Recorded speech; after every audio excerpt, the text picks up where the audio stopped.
Hey everybody, I'm going to change this up a little bit. I'm going to show you a technique and then afterwards show you some examples to go with it. So we did this one today in class. This is a very fun technique. So grab you, it can be a linear stamp, it can be a stamp. Well, this is kind of a watercolor stamp. It's fun to do something with. It can be a solid stamp. So I'll show you the different types and what they look like. But what you're going to do is you're going to start off with a Versamark pad. Okay, and you're going to ink up your stamp. There you go. Now I've got white embossing powder here. And I am going to shake it over the top. I should have used an embossing buddy, but I always forget. But just kind of look around because you're going to put a lot of ink over the top of this once you emboss it, and you don't want any of the white speckles. Alright, so now I'm going to heat set it. You'll see it start to go shiny, and you want to make sure everything is shiny when you're done. You don't want any dull, because what that's telling you is the powder has not been heated. Embossing powder is tiny little pieces of plastic. And the heat gun, what it does is it melts it. So there you go. Okay, so then the next thing I'm going to do is I'm going to grab a sponge and two colors, a light blue and a dark blue. And two sponges, one for the light blue, one for the dark blue. I'm using Marina Mist in Night and Navy. So I'm going to go in, I'm going to grab this, and I'm just going to start. Hopefully you're not shaking.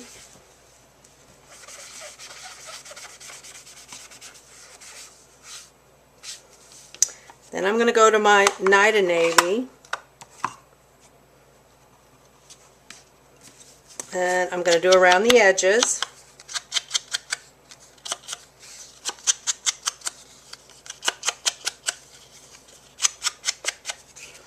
And then I'm going to just take it up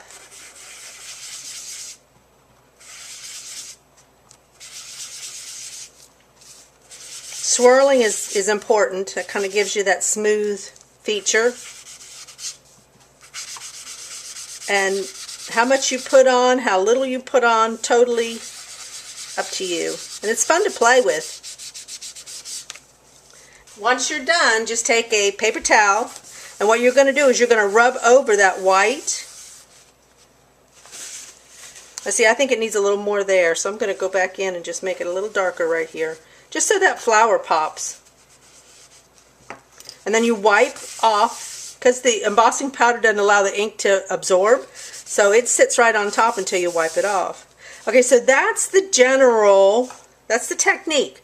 So I'm going to show you some examples, and then what I will do is put on the blog the recipe for these different cards. And if you have a question of how something was done, I mean, it's stuff I do over and over and over. So if you have a question, shoot me an email now, and I will either do another video or I will shoot you an email and answer your questions. Okay, so this card, you can see, that's the technique I used. It's the same stamp set. The butterfly's been embossed with the pool party embossing, and then it was punched out with the small butterfly punch. I picked up two different embossing folders and embossed, and I'll put down the sizes on the blog on how big to cut these. And this was just done on a piece of scrap paper, the happy birthday, and I used Night and Navy ink and sponged around the edges and cut a banner in it. Pearls.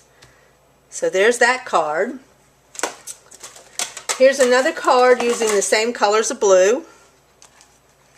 Bitty petite. It'll be on the blog. Anyways, a little bit of silver in there to dress it up. It's the same technique though. See how I did it? And this is done with linear stamps.